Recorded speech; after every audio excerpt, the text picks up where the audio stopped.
তীব্র গরমে হাঁসফাঁস অবস্থা জনজীবনে। বৃষ্টি না হওয়ায় শুকিয়ে যাচ্ছে খাল, বিল, পুকুর, নদ নদী। সেই সাথে আশঙ্কাজনক হারে নামছে ভূগর্ভস্থ পানির স্তর। এদিকে সুপেয় পানির অভাবে যেমন রান্না বান্না সহ গৃহস্থালির কাজে সমস্যা হচ্ছে, তেমনি গৃহপালিত পশু পাখির জন্যও মিলছে না পর্যাপ্ত পানি। এমন পরিস্থিতিতে হুমকির মুখে পড়েছে জনস্বাস্থ্য, কৃষিকাজেও ঘটছে বিঘ্ন। আরো জানাচ্ছেন এসআই রাজ। কাঠফাটা রোদ জানান দিচ্ছে গরমের তীব্রতা।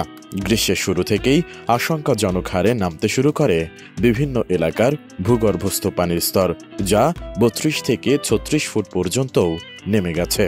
ফলে টিউবওয়েলে উঠছে না পানি। হাঁসফাঁস অবস্থা জনজীবনে। গরমের তীব্রতায় ভোগান্তি বেড়েছে সাধারণ মানুষের। তবে সবচেয়ে বিপাকে পড়েছেন খেটে খাওয়া মানুষ। সেই সাথে টিউবওয়েলে পানি না ওঠায় খাওয়া থেকে অজু, গোসল সবকিছুতেই বেগ পেতে হচ্ছে। আমার পানি গতবারও ছিল, এইবার আমার পানি নাই। মানুষের বাড়ির সাপ্লার পানি আছে, সেখান থেকে পানি নিয়ে আসার লাগতেছে। সাবমার্সিবল বসাচ্ছি, তাও মানুষের এটা ঠিক মতো চাহিদা পূরণ করতে পারতেছি না।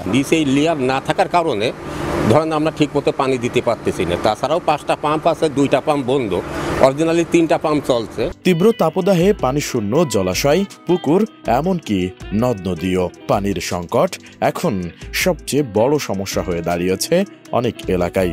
একদিকে গৃহস্থালির কাজে অচল অবস্থা, অন্যদিকে বোরো চাষে বিপাকে পড়েছেন কৃষক খামারিরা। কৃষকদেরকে পরামর্শ দিচ্ছি যে দিনের বেলায় যেন সেচটা কম দেয়।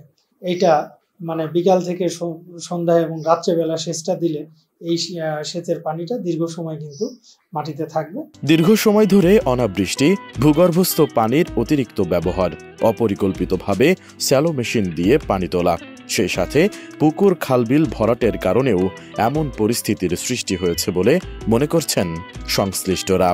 আস্তে আস্তে স্তর নেমে যাওয়ার কারণে পানির তীব্র সংকট আকার ধারণ করছে। তীব্র তাপদাহতার কারণে আমাদের এই সমস্যার সৃষ্টি হচ্ছে। আশা করা যায় বৃষ্টিপাত হলে এই সমস্যা আমাদের লাঘব হবে। আগামী 20 তারিখের পর থেকে তাপমাত্রাটা 40 ডিগ্রি ক্রস করতে পারে এবং এই মাসের শেষ নাগাদ এটা 42 ডিগ্রি ক্রস করার সম্ভাবনা আছে। এমন পরিস্থিতিতে সরকারি সেচ নীতিমালার বিধান মেনে গভীর ও অগভীর নলকূপ স্থাপন করার পরামর্শ বিশেষজ্ঞদের। পাশাপাশি নদী, পুকুর ও জলাশয়গুলো সংস্কার করে পর্যাপ্ত পানি সংরক্ষণের ব্যবস্থা করতে হবে। সেই সাথে পরিবেশের ভারসাম্য রক্ষায় বেশি বেশি গাছ লাগানোর প্রতি গুরুত্ব দিয়েছেন বিশেষজ্ঞরা। এসআই রাজ, এটিএন নিউজ।